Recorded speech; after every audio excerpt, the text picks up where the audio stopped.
Bonjour, bienvenue à ce webinaire intitulé Les éditeurs prédateurs, comment les repérer sans prémunir.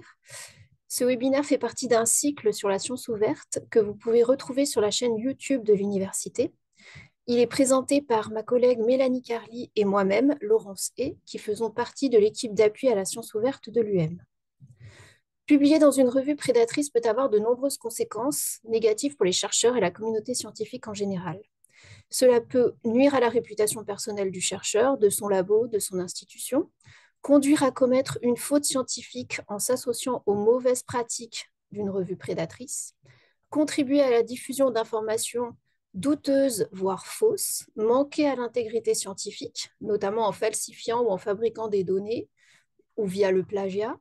Cela peut aussi nuire à la crédibilité et à la fiabilité de la production scientifique en général, et enfin diminuer les ressources de la communauté scientifique. L'objectif de ces webinaires est de vous sensibiliser aux questions de publication scientifique en lien avec les éditeurs malveillants, notamment via les revues, conférences, paper mills, et de vous informer sur les outils pour vous en prémunir.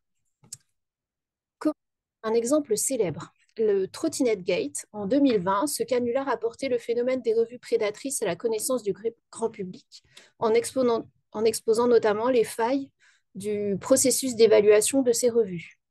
Un faux article, accepté par la revue Asian Journal of Medicine and Health, qui a été rédigé notamment par de faux auteurs, Willard Oudendijk, qui est affilié au BIT à Couillet, ou Didier Lambrouille, ou Nemo Macron, basé à l'Élysée, ou Manis Javanica, c'est l'autre nom du pangolin, présente l'hydroxychloroquine comme un moyen de prévenir les accidents de trottinette. Donc, il fait référence aux déclarations de Didier Raoult qui disait que le coronavirus ferait moins de morts que des accidents de trottinette. Alors que cet article n'aurait jamais dû passer l'étape de l'évaluation par le comité de lecture d'une revue sérieuse, ici on leur a simplement demandé de traduire en anglais la légende d'une figure et de préciser le lieu de l'étude. Ils ont ajouté chaise de bureau Ikea. Il s'est retrouvé contre 55 $ en frais d'APC au sommaire d'une revue. Une définition. Ici, c'est la traduction d'Hervé de Maisonneuve d'un article paru dans Nature sur les journaux prédateurs. Donc, il s'agit d'entités qui privilégient l'intérêt personnel au détriment de l'érudition, qui se caractérisent par des informations fausses, de mauvaises pratiques rédactionnelles, un manque de transparence et des pratiques de sollicitation agressive. En 2022, d'après le Cabell's Predatory Report, il y avait déjà plus de 15 500 revues prédatrices. Donc, de quoi s'agit-il? Elles sont apparues au début des années 2000 avec le passage au numérique de la publication scientifique et le mouvement des revues en libre accès. Ces revues prédatrices poursuivent des objectifs mercantiles au détriment de la qualité de publication. Elles ne fournissent pas ou superficiellement les services attendus des revues légitimes tels qu'un comité de lecture, une politique de rétractation ou l'archivage des articles. En fait, pour attirer les auteurs, elles usent d'informations trompeuses en mettant en avant de faux facteurs d'impact, une domiciliation prestigieuse, un comité éditorial factice et sollicitent notamment de manière agressive les chercheurs par l'envoi de mails massifs. Et cette définition a des contours mouvants. En fait, les revues prédatrices se diversifiant et devenant de plus en plus sophistiquées, il est de plus en plus difficile d'identifier, de suivre et de surveiller les revues et les conférences prédatrices et de les distinguer en toute confiance de celles qui sont frauduleuses, mal financées ou de piètre qualité. Donc là, ici, c'est une définition, vous voyez, un peu plus large qui est présentée dans le rapport de l'IAP, l'Inter-Academy Partnership. C'est un réseau mondial qui regroupe plus de 140 académies de sciences, d'ingénierie et de médecine. Et on va faire référence à ce rapport plusieurs fois au cours de notre présentation. Le contexte académique, en fait, il est concerné par un contexte international de la recherche, une incitation très forte à publier beaucoup. C'est même devenu un critère central dans l'évaluation des chercheurs. Parfois même, il y a même un bonus financier à la publication dans certains pays, ou même certaines disciplines. Peut-être que vous avez entendu parler du logiciel SIGAPS en France. Donc, rapidement, en fait, pour promouvoir la recherche en santé, le ministère note les médecins en fonction de leur production scientifique. Donc, il y a des points qui vont de 1 à 32 qui sont attribués aux auteurs en fonction de leur publication dans une revue où l'on prend en compte le facteur d'impact et selon leur rang dans la liste des auteurs. Et en fonction des points, l'établissement auquel ils appartiennent recevra pendant 4 ans une somme d'argent, sachant qu'un point correspond à 648 € environ. Donc en fait, en gros, c'est une rémunération à l'acte de recherche. Les conclusions du rapport indiquent notamment que les systèmes d'évaluation de recherche contemporains sont un important facteur de pratiques prédatrices et que ces pratiques exploitent les faiblesses du système de révision par les pairs, manque de transparence dans le processus de révision, manque d'information, de moyens et de reconnaissance des réviseurs. Donc les éditeurs prédateurs exploitent cette pression à la publication, notamment la tentation de publier rapidement et facilement, surtout quand on connaît par exemple les difficultés de certains chercheurs dans des pays qui ont du mal à publier ou pas assez de moyens. Le contexte de l'édition scientifique, en fait, il s'agit des revues en libre accès. Donc, la revue en libre accès, c'est quoi? C'est une revue scientifique qui respecte le même processus éditorial qu'une revue traditionnelle, avec un comité scientifique, un comité éditorial, un processus de relecture, mais avec une diffusion des articles gratuite pour le lecteur. Il y a plusieurs modèles économiques pour ce type de revue. L'idéal, c'est le modèle diamant. Donc, la revue est financée en amont par une institution, une société savante, une université. La lecture est gratuite pour l'usager et il n'y a pas de frais de publication pour l'auteur. Le modèle auteur-payeur, dans ce modèle, l'auteur s'acquitte de frais de publication qu'on appelle APC, Article Processing Charges, dans une revue entièrement en libre accès. On appelle ça aussi la voie dorée. La consultation est en site libre sur le web. Les montants d'APC sont variables. Le modèle hybride, ça c'est le pire modèle. Les auteurs sont facturés pour faire paraître leurs publications en libre accès dans une revue basée sur un abonnement. Et donc là aussi avec des APC très variables. Et enfin, la voie verte. Donc là, c'est l'auto-archivage par les chercheurs de leurs publications dans une archive ouverte nationale, institutionnelle. Donc pour le national, vous connaissez le portail HAL. Donc le modèle auteur-payeur, il pose des problèmes d'égalité d'accès à la publication entre pays, institutions, laboratoires, individus, et indépendamment de toute considération du contenu scientifique. Et il interroge notamment sur le processus de sélection, car les éditeurs ont tout intérêt à publier un maximum d'articles. Et c'est ce modèle-là qui a favorisé l'émergence des éditeurs prédateurs. Donc, ces derniers exploitent le principe de plusieurs manières. Ils utilisent le modèle auteur-payeur pour publier des revues de contrefaçon et ils réclament aux auteurs des frais de publication en échange de prétendus services éditoriaux et de révision par les pairs. Donc, en fait, c'est un objectif purement lucratif, sans considération pour la recherche et la rigueur scientifique. Qu'est-ce qui a conduit des chercheurs à utiliser ces services? Là aussi, on trouve plusieurs raisons qui sont exposées dans ce rapport de l'IAP. Donc en 2020, l'IAP a lancé une étude de 2 ans intitulée, je vous le dis en français, Lutter contre les revues et les conférences scientifiques prédatrices auprès de la communauté scientifique mondiale. Il y a eu 1800 répondants issus de 112 pays différents. Ce rapport a démontré que ces pratiques ont envahi toutes les régions du monde, dans de multiples disciplines et à différentes étapes de carrière, et les chercheurs de pays à faible revenu étant les plus touchés. Cette pratique alimente le soupçon sur toutes les revues scientifiques, car même si la majorité de ces articles ne sont pas forcément référencés, ils peuvent être récoltés par des moteurs de recherche tels que Google Scholar et contribuer à la diffusion de fausses informations. Rappelez-vous aussi que plusieurs CNU ont jugé défavorablement la participation à la publication dans une revue prédatrice. Il y a notamment la conférence des doyens de médecine et le CNU Santé qui rappellent qu'établir, soutenir et même citer de telles revues constitue une faute scientifique et qu'il est de la responsabilité des auteurs de vérifier la qualité des supports non listés dans lesquels ils souhaitent publier leurs travaux. Donc cette conférence, en fait, propose notamment une liste de revues recommandables dans lesquelles il est souhaité de publier. Passons maintenant aux caractéristiques des éditeurs prédateurs. Donc, plusieurs points d'attention. Le mail d'invitation que vous recevez, l'open access avec les frais de publication, le comité éditorial, le processus de relecture et enfin, être vigilant sur le site web. Donc, on ne vous rappellera jamais assez que votre meilleur guide, c'est un examen attentif des articles de la revue et une discussion avec vos collègues ou votre superviseur. Un exemple de mail que Mélanie a reçu. Donc, en fait, il est envoyé à une bibliothécaire identifiée comme un docteur, une éminente chercheuse. Et ce qu'il faut noter aussi, c'est des délais de soumission ridiculement courts. Elle reçoit le mail le 9 mai et on lui annonce que au milieu du mois, le numéro sera publié. Donc, attention. Donc, les points d'attention, ils sont listés ici. Je ne vais pas tous les lire en détail, mais vous inquiétez pas, vous aurez le support à la fin du webinaire. Donc, notamment, ben, on reçoit une invitation non sollicitée par mail ou par spam qui nous invite à publier un article. Ces courriels sont différents de ceux qu'on reçoit de vos organisations ou sociétés savantes. Souvent, ils sont flatteurs. Ils font référence à une discipline qui n'est peut-être même pas la vôtre. Ils mettent en avant la renommée internationale de la revue alors que vous-même, vous ne la connaissez pas. Il vous propose de jouer différents rôles, hein, éditeur en chef, de participer à un numéro spécial, d'être un rédacteur. Bon, en général, normalement, c'est l'auteur qui sollicite la revue et pour publier son article et pas l'inverse. En tout cas, sûrement pas via des envois de mails anonymes. Maintenant, passons à l'autre point d'attention, l'open access avec APC. Donc, généralement, les frais de publication sont assez faibles, quelques centaines de dollars, quand on compare à d'autres revues légitimes. Par exemple, PLOS Biology, il faut sortir 5 500 $ pour un research article.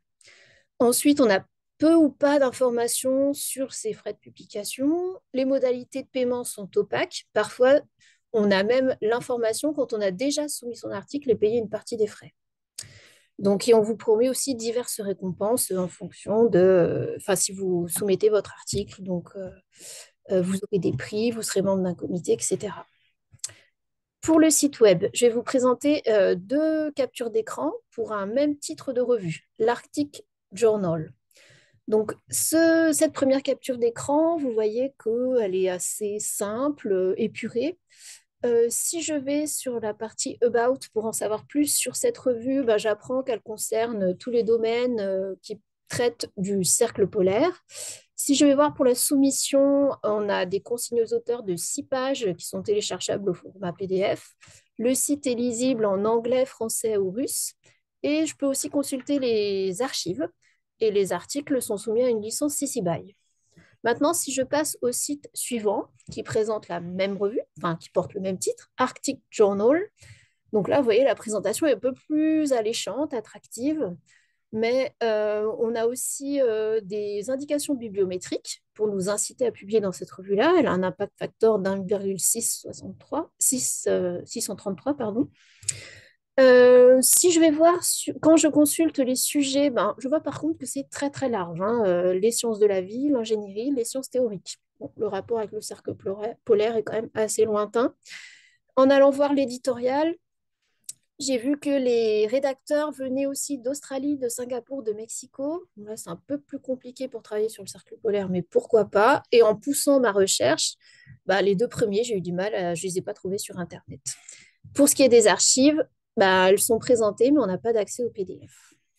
Donc, avec cette infographie des bibliothèques de Hong Kong, on vous rappelle brièvement les points d'attention, de vigilance. Donc, attention à l'orthographe des articles, souvent il y a des fautes.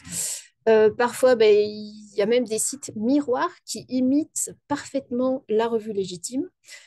Ils ont la portée de la revue est très large, hein, comme on l'a vu. Les informations de frais de publication sont parfois cachées. On manque d'infos sur la revue par les pairs, les licences, le droit d'auteur. On reçoit beaucoup de publicité sur le délai de soumission, le délai extrêmement rapide entre la soumission et l'acceptation. Et au niveau du comité éditorial, ben, des fois, il y a des personnes qui n'existent même pas ou qui sont mortes ou qui sont inscrites à leur insu. Et puis, ben, on met en avant des indications de facteurs bibliométriques fausses. Donc là, vous avez un résumé rapide, enfin, qui balaye un peu tous les points sur lesquels il faut être vigilant, notamment sur le site web de la revue.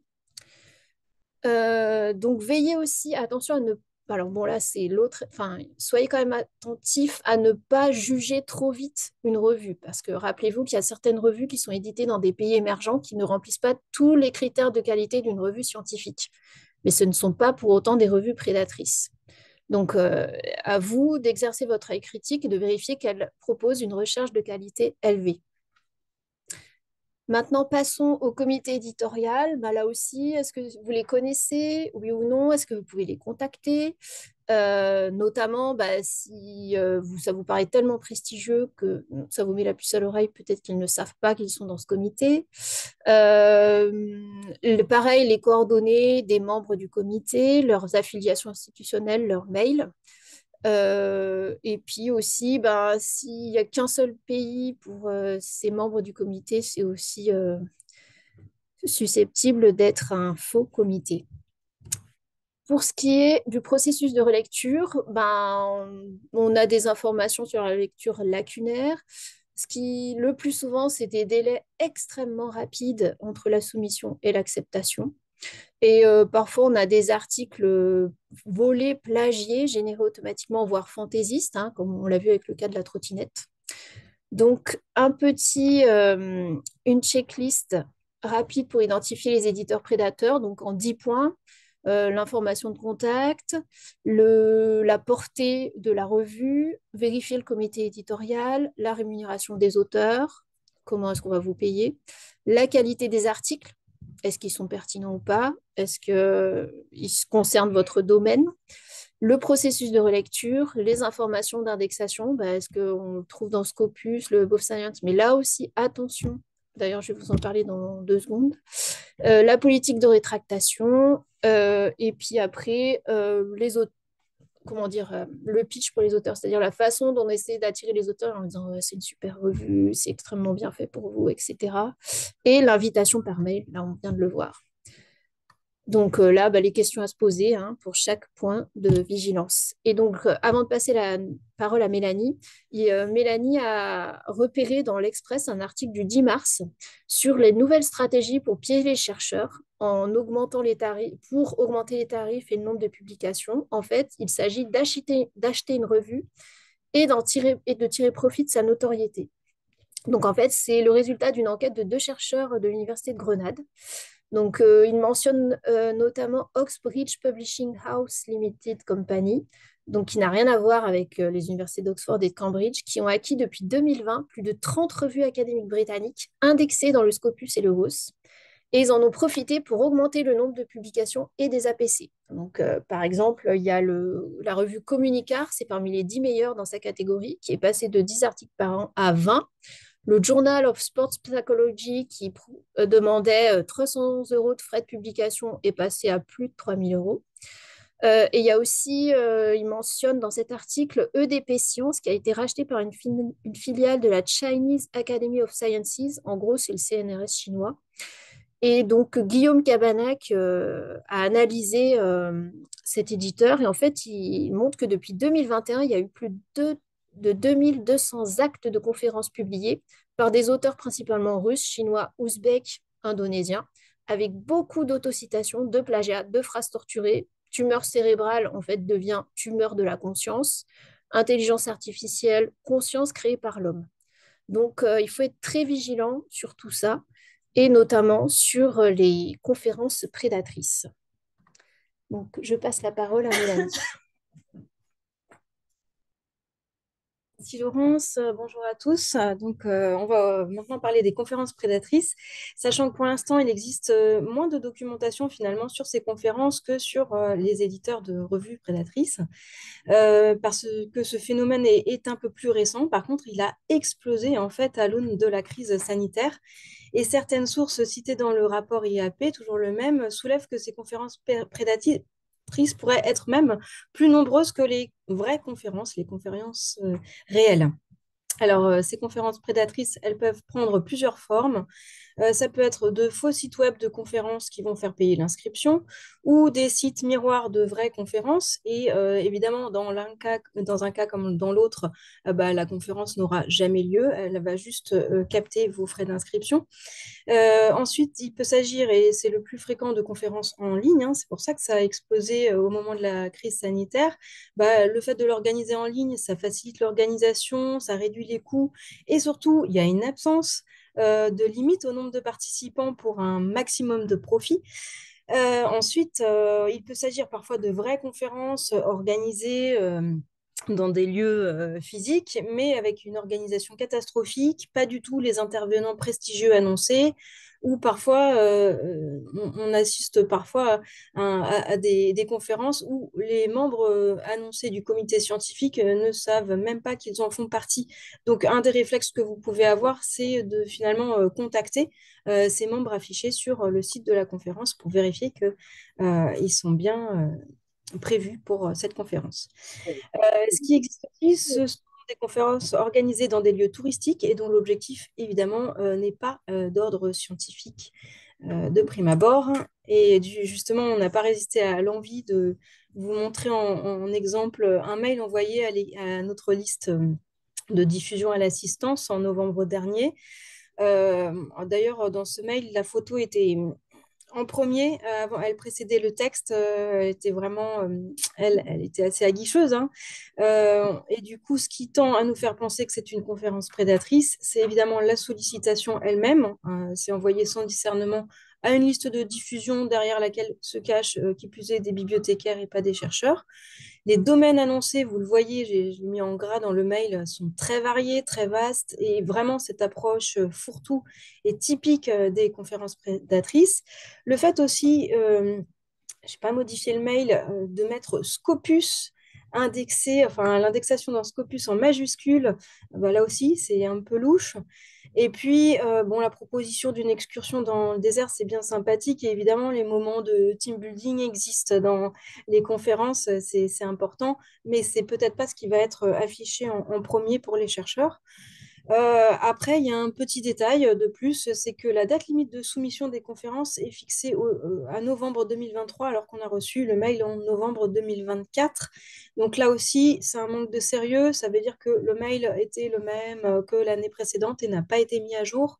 Donc faites attention à ça. Et de manière générale, cette société, Itimesh, organise des conférences plusieurs fois par an dans des endroits assez prestigieux, donc à Londres en juin-juillet 2025, à Dubaï à nouveau en décembre 2025, et ça aussi, la multiplication des conférences et des sites, des lieux touristiques sont typiques des conférences prédatrices. Donc, en fait, pour les repérer, ces conférences, on va trouver évidemment certains points communs avec les revues. Je ne vais pas les redétailler puisque Laurence les a bien détaillées tout à l'heure. Ce qu'on peut observer, c'est que la conférence va parfois proposer une remise de prix pour les meilleures conférences avant même la fin du congrès. Le comité éditorial sera inexistant ou alors fantoche. Parfois aussi, ces conférences offrent la possibilité de payer pour voir son résumé accepté et publié dans le programme ou sur le site web de la conférence, sans même que finalement l'inscription soit obligatoire ou la présence au congrès soit obligatoire. Après, on peut noter aussi le langage promotionnel excessif, conférences prestigieuses, très attendues, etc. Et de manière générale, un manque de spécificité, c'est-à-dire que les descriptions que vous allez trouver sur le site web vont rester très vagues, ne fourniront pas de détails concrets ni sur le contenu scientifique, ni sur les intervenants confirmés, ou sur, et ça c'est très important, le processus de sélection des présentations. Il y a d'autres types d'éditeurs prédateurs dont on voulait vous parler, c'est important. Ce sont les éditeurs de livres, thèses et mémoires. Pourquoi on voulait vous en parler? Parce que ils sont d'autant plus comment dire, frauduleux qu'ils s'adressent aux plus jeunes d'entre vous parce qu'ils essayent de capter effectivement les mémoires, thèses des jeunes chercheurs. Et dès lors que ces chercheurs accepteront de publier auprès de ces éditeurs, ils perdront leurs droits sur leurs écrits et ne pourront ensuite plus les publier. Donc c'est vraiment très préjudiciable pour la suite de leur carrière. En fait, la caractéristique principale de ces éditeurs, c'est qu'ils vont proposer la diffusion de ces écrits sur des plateformes commerciales du type Amazon ou Hachette. Ils vont parfois proposer de rémunérer les auteurs à partir d'un certain nombre de ventes ou de les dédommager en bon d'achat sur le site de l'éditeur, ou parfois pas les payer du tout. De manière générale, ils vont utiliser ils vont solliciter massivement, voilà, utiliser des cohortes d'étudiants et les arroser de mails. Donc ça, c'est louche hein, de manière générale. Et puis ce qu'on tenait à vous dire quand même, c'est que Les thèses, finalement, elles sont quand même bien exposées sans même avoir à les publier auprès d'un éditeur, quel qu'il soit, puisque elles sont généralement déposées sur HAL, notamment par nos collègues du service commun de documentation. Et dès lors, elles sont très bien moissonnées par les moteurs de recherche du type Google Scholar, donc il n'y a pas besoin forcément de publier pour plus d'exposition. Et elles seront visibles évidemment sur le Sudoc ou thèse.fr. Et idem avec les mémoires ou les thèses d'exercice, elles seront déposées toujours par nos collègues dans Dumas pour s'agissant des thèses de l'UM. Donc voilà, Dumas, c'est une sous-interface de HAL et c'est aussi très bien moissonné. On voulait terminer ce webinaire avec une présentation des outils pour éviter les éditeurs prédateurs. Donc, ça va passer par l'approche spectrale. On va faire un petit focus sur la zone grise. On va évoquer certains sites consacrés à la fraude scientifique. Et on va terminer par un focus sur les paper mills parce que ça nous semblait un sujet assez incontournable. Donc, comme l'a évoqué Laurence, bien sûr, il existe des listes blanches de revues conseillées, comme par exemple celle des doyens de médecine, qui est régulièrement mise à jour. Il existe aussi le Directory of Open Access Journal, la liste des revues en open access. Il existe des listes noires de revues à éviter. Et certaines de ces listes ont fait autorité pendant des années. Mais le problème, c'est que, comme le disait Laurence, les pratiques sont si mouvantes qu'il est difficile de les tenir à jour, ces listes.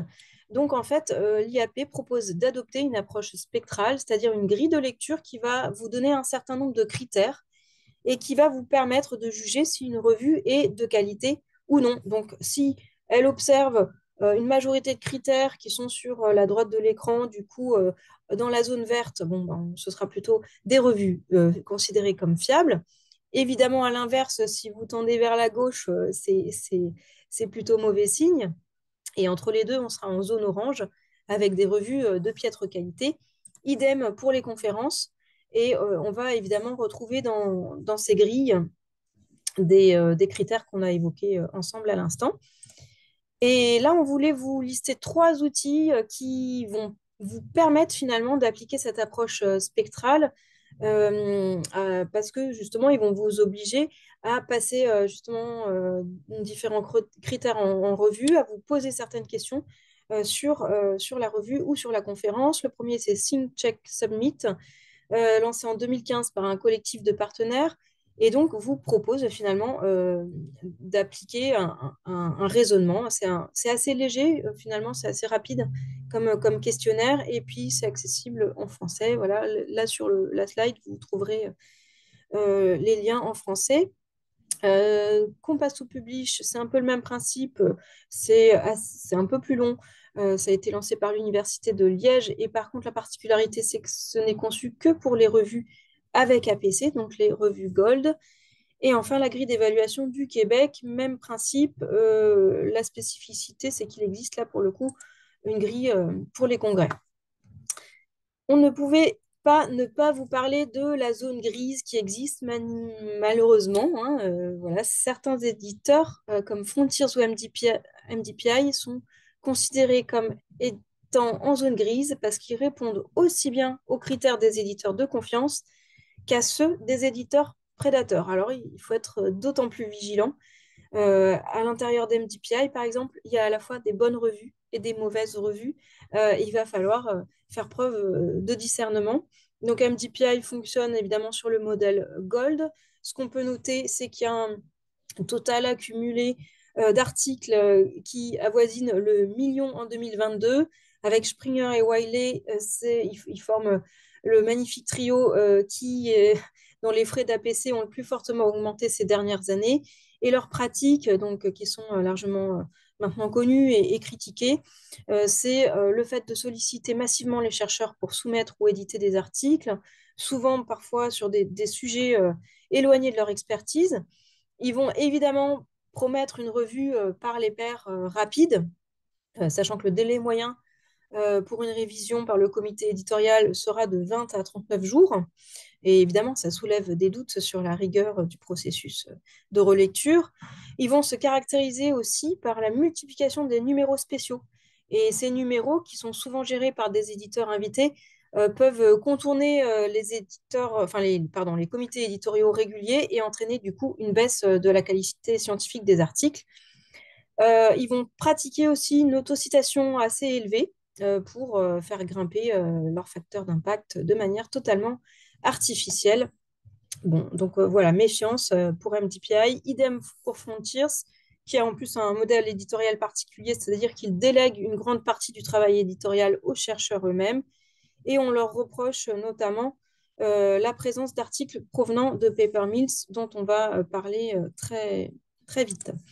On voulait vous lister certains sites consacrés à la fraude scientifique qui nous semblent assez intéressants, voire incontournables. Et donc, ils ont tous en commun, finalement, d'analyser les différents types de méconduites scientifiques. PubPeer, c'est un site très intéressant que vous connaissez peut-être déjà. C'est un site collaboratif qui a été créé par un chercheur du CNRS qui va vous permettre de poster des commentaires sur des articles publiés et de signaler des manquements à l'éthique scientifique. Vous pourrez poster ces commentaires de manière anonyme. Et à noter qu'il existe une extension PubPeer que vous pouvez installer sur plusieurs navigateurs qui indique automatiquement si un article scientifique a fait l'objet de commentaires sur PubPeer. Donc, vraiment un outil intéressant. Retraction Watch, c'est un blog qui analyse les rétractations d'articles scientifiques, qui commente des sujets liés à l'intégrité scientifique et qui propose aussi une liste des revues piratées. Voilà, par exemple, celle que vous a présentée Laurence en début de webinaire en faisait partie. Il y a par exemple aussi la revue Intégrité. Revue et Intégrité, donc c'est un blog tenu par Hervé Maisonneuve qui analyse surtout les revues en biologie santé, qui est très intéressant. Et enfin, on voulait terminer par Problematic Paper Screener, qui est un outil, en fait un logiciel lancé par Guillaume Cabanac, dont l'enfance a déjà parlé, qui est chercheur à Toulouse. Et cet outil, en fait, va passer au peigne fin 130 millions d'articles chaque semaine. Et on peut vraiment parler d'un couteau suisse parce qu'il va contenir en fait à l'intérieur 8 outils différents qui vont analyser différents types de méconduites scientifiques. Alors, les fameuses phrases torturées que Laurence a citées, et donc qui sont des preuves manifestes de plagiat, hein, des phrases créées par l'intelligence artificielle ou par l'homme. Euh, Ça détecte aussi des articles citant des articles rétractés et ça aide à identifier les cas où des citations sont ajoutées artificiellement dans les métadonnées des articles sans même apparaître dans le texte. C'est une pratique qui peut fausser les mesures d'impact et donner un avantage évidemment injuste à certains auteurs ou certaines revues. Et c'est une pratique qu'on appelle les références furtives. Ce qu'on peut noter, c'est que plusieurs des maisons d'édition scientifiques, dont ACM, Elsevier, I3E et Springer Nature, collaborent depuis peu avec l'équipe de Guillaume Cabanac et intègrent PPS dans leur processus de publication. Donc, les choses s'améliorent tout doucement. Et enfin, à noter qu'il y a une approche post-publication proposée par PPS, c'est-à-dire que les articles signalés comme problématiques sont ensuite soumis à l'examen de la communauté scientifique via la plateforme PubPeer qu'on vient d'évoquer aussi. Alors, on voulait terminer par le sujet des paper mills ou usines à papier parce que c'est vraiment un phénomène intéressant et qui tend à se développer, qui est apparu au début des années 2010 et qui est évidemment encouragé par le fameux contexte du publish or perish. Donc, qu'est-ce que ce sont les paper mills? Ce sont des organisations contraires à l'éthique qui produisent des manuscrits à grande échelle en utilisant des textes ou des ensembles de données dérivées, copiées ou fabriquées. Et en fait, le principe, c'est qu'ils vont vendre ces articles ensuite à une équipe de chercheurs ou à des chercheurs individuellement. Et certaines usines à papier proposent d'autres services d'accompagnement à la publication. Et ce qu'on peut noter, c'est que ce phénomène s'est amplifié ces dernières années et est amené à s'amplifier encore davantage à l'avenir avec évidemment l'IA générative. L'IA, elle permet un accroissement de la production de manuscrits et une détection plus difficile des manuscrits fabriqués puisque cette IA est entraînée très régulièrement par les chercheurs, et c'est normal.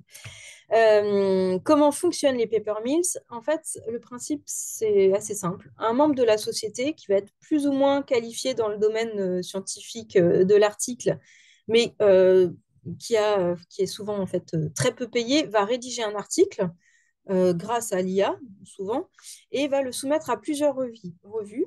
Ensuite, l'article provisoirement accepté est proposé au catalogue de l'usine à papier.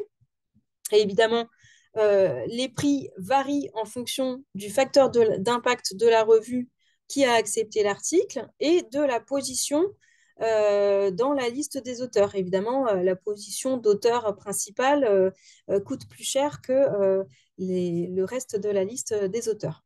Ensuite, l'usine à papier va gérer totalement la correspondance avec des adresses fictives. Donc, elle va se faire passer pour vous, les chercheurs. Et dans certains cas, elle recommandera même des évaluateurs qui donneront forcément un avis positif sur l'article.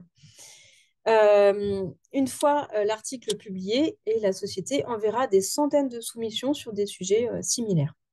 Alors, ce qu'on peut noter, c'est que si l'article est contesté, pardon, les faux auteurs peuvent demander sa rétractation sous prétexte de problèmes sur les données de recherche, ou alors justifier le maintien de l'article, y compris d'ailleurs avec de fausses lettres de soutien de leurs institutions.